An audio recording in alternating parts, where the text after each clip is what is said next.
this year. I didn't vote for Neil. But it's nothing personal. But yes, the winner with 31% of the votes. He's back for his third title. It is Fat by Rob himself, Rob Ordish, with the Dr. Bob Phillips Award for Listener of the Year in 2021. Congratulations, get that Rob. Twitter bio updated. It can't be a three-peat because it's not in a row. It's not three in a row, but yeah, I mean, if you keep going, we might have to consider renaming the award. I don't know. We'll see. We don't rename it. Yeah, well done. There's only Rob. going to be one first winner. Well, that's true, but yeah, I mean, I have to say, Rob's done a sterling job in stepping in on hosting duties when one of us or multiple of us have been unavailable. There was that week where everyone was in bloody Scotland. I can't remember what I was doing. I was probably essay writing, knowing me, but yeah, well done, Rob. Yeah, congratulations, Rob. Deserved winner. Yes. Right, well, what we'll do is we'll have a little bit of a interlude, then we'll revisit the predictions that were made at the start of the year.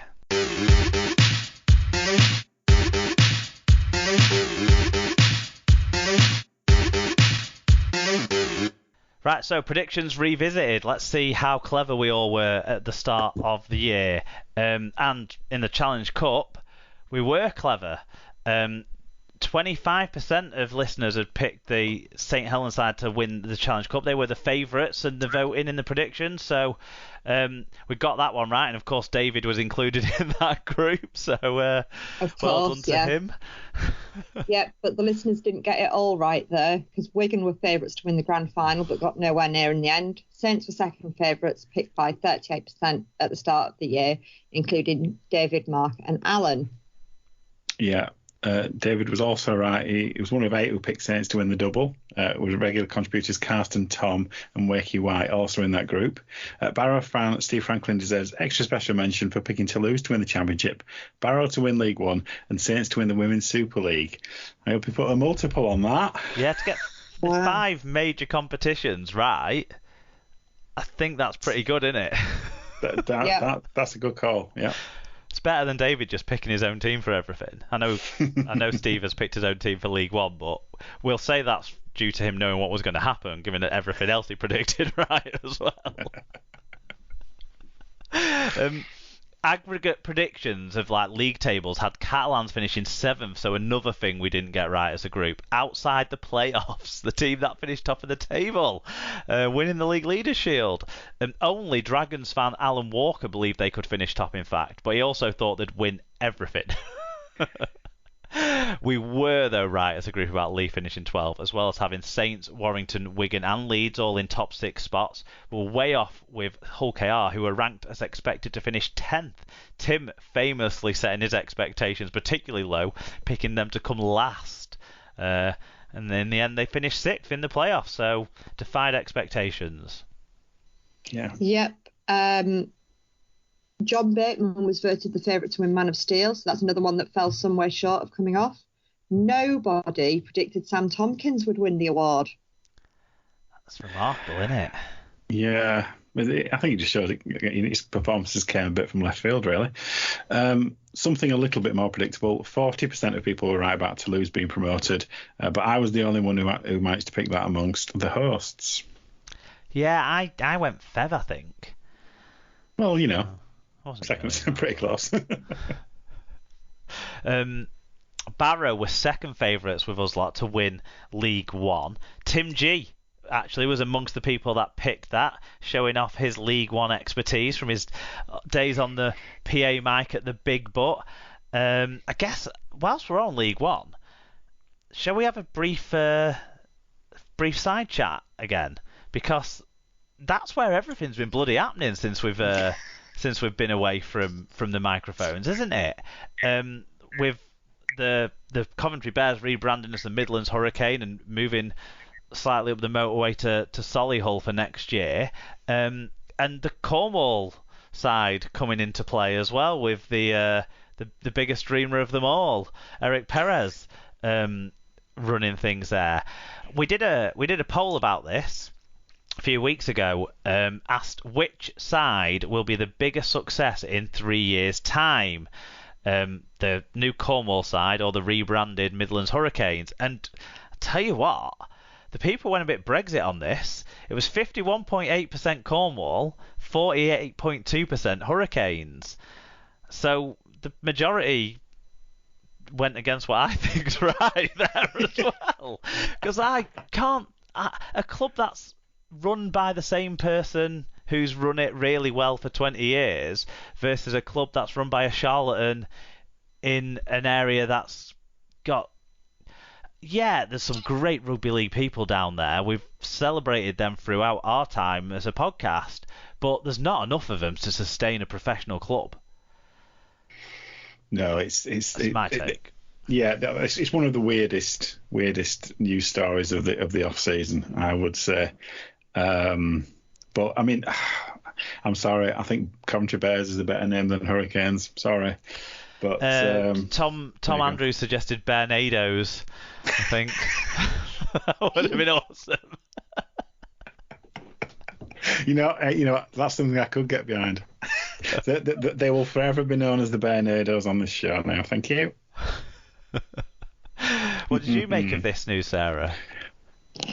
Yeah, it wasn't the news I was expecting. I think I just, I feel a bit sorry for the my mind's gone blank. Just continue talking without me. The people of Ottawa? No, what I was going to say is that's it, the other League One clubs, because that's a heck of a long way to travel, isn't it? All the way down to Cornwall. League One does have quite a geographical spread now. Yeah, I mean, it already did, didn't it? But this is just really exacerbated. And you say that, you talk about like the challenge for other League One clubs to travel down there. What about the challenge for Cornwall? Yeah. To travel everywhere else, and they've got to do it every other week. And I just like, you talk about the costs and stuff that's going to go into running that club. I just feel like he's set it up to fail. I'm trying to understand his motive of doing that, and I really don't want it to fail. Look, no one can get me wrong here. I want both these clubs to be a big success in 3 years' time. Like, I want every rugby league club to be a big success, apart from St Helens. But to a lesser extent, Lee. But no, I want everyone to be a success. All these, growth area clubs and that sort of stuff. I just feel like there was other viable options that could have been explored, surely. And there's something in this for Perez, and I'm not getting what it is. The weirdest. Yeah. Yeah, it just feels like the weirdest, oddest location you could have possibly picked. I mean, the only thing that could have been more surprising maybe could have been like Inverness or something. I don't know. The Isle of Man. Fort William. The Douglas Dynamos or something. But other than that, yeah. Yeah, I think that's I just think League One, it's not where the money is in the game. Not that there's a lot of it, but to put that pressure then on all the clubs, including them, but also on the other clubs who, in a sense, they've made the choice to go to Cornwall, whereas, Keighley, for instance, haven't made the choice to have Cornwall there. It's, and then your players are training 3 times a week after work and having to travel up there and then be back late on maybe a Sunday night, and it's just a lot, isn't it? And you think, well, I get expansion, but is there not should we not try and expand a little bit? Maybe an hour further south rather than let's just go to the other end of the country. Yeah, I mean, the travelling stuff, it's one time a year, so I think as long as their fixtures don't get shunted around loads and stuff, it should be out. You want to hope that people can make that sort of stuff work, but it is a challenge still. You're right, it is a challenge, and it is something that feels like it's been left out of the thought process because of this whole weird situation about buying a license. No one fucking knew that was possible until Perez apparently did it because his mates let him do it. If we're really talking about what's happened, and again brings back to where's the idea with the strategy? Where's the thought process about is this good for the game?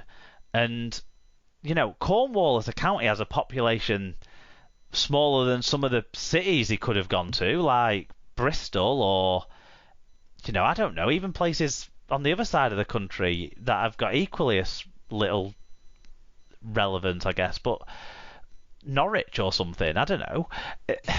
It just seems strange. What about a Grimsby or Scunthorpe or something? Couldn't they have been options? Bring back the Scarborough Pirates. That's what I say. Yeah. Anyway, I really hope that it can get worked through. It doesn't cause too much aggravation for other clubs, and it is a success. I think the last thing we want to see happening is them getting 2 months into the season and suddenly they can't run any longer. At the moment, the first thing I want to see them happen is have a coach and a squad to actually start the season. This is the thing. They've been announced that they're joining the league. What did they have to go with that announcement? Just Eric Perez and his dreams. Yeah. Anyway, so let's move back to an actual growth area of the sport that's working really well, and that's the women's game, Sarah. Yes. So, grand final runners-up Leeds had been 53% of people's picks for the Women's Super League, whilst winners St Helens were only picked by 13%. But that 13% surprisingly include David, also Mark and Tim. I'm going to give David a different voting form next year that doesn't have St Helens on it. Yeah, I second that motion. So some of that say that one way or another actually aged quite well. So Tom Andrews says Powell and Price not to be in their current job at the end of the season. Inglis to play less games than Adam Quinlan. And given Quinlan's always injured. That was bold. That was bold. Karsten said, I'll watch a game live in a UK stadium and drink a beer with someone from the SLP family. Not only that, but get Ben Failer to hold your scarf, Karsten. You've dreamed big this year and you delivered. At League Chandler said England will play the Exiles before the World Cup as folk complain that the other home nations are not competitive enough despite refusing to play them. And James Blakeborough said, Toulouse to win the championship playing less games than other teams. That feels kind of like it wasn't a particularly say what prediction. Yeah. Yeah, if you'd have added on and they won't lose a game, then that would have been a bit more say what, wouldn't it? Yeah. And it still would have felt a bit soft by this stage.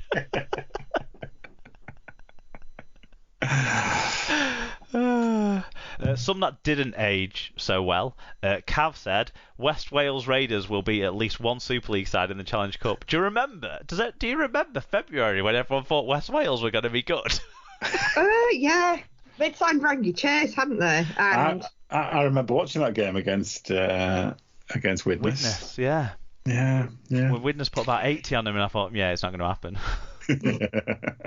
It's a shame, because the guys down there do work really hard, and just like with all the other teams we talk about, but especially a team that is really trying. They picked up a point this year. We can't let the season go by without saying that they did pick up a point this year. That would have been a say what, actually getting a draw. Well, they won a game last year, didn't they? Because they beat Cov. They beat Cov. That's true. In 2019 they did. Yeah, that's true.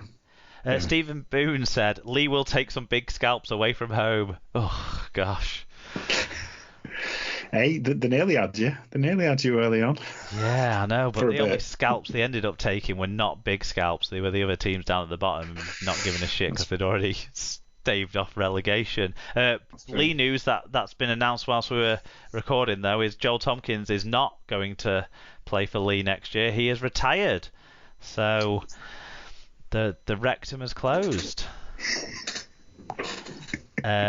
Joshua's granddad said, Tony Smith to finally realise you can't polish a turd and get homestick. That didn't age very well, did it?